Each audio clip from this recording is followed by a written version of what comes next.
Završena skulptura. Simpozijum je napad.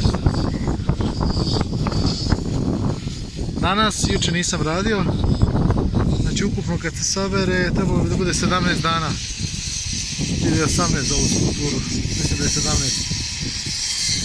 Bit će u opisu videa svakako. Ovo su ostali umjetnici koji završavaju. Pogled na more izuzetan, Akson. Njegova skulptura. Lefteris je tu, tamo je na zastave Srbije. Jarisa. Ok. Da vidimo skulpturu. Znači skulptura je urađena u Kavala mermeru. 3 metra.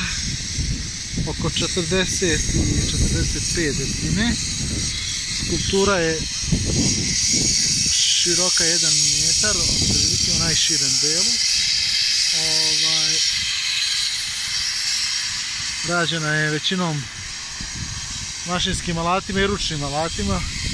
Što se tiče ove teksture pozadi, koju možda zbog sunca, sad možete vidite, je rađena ručno.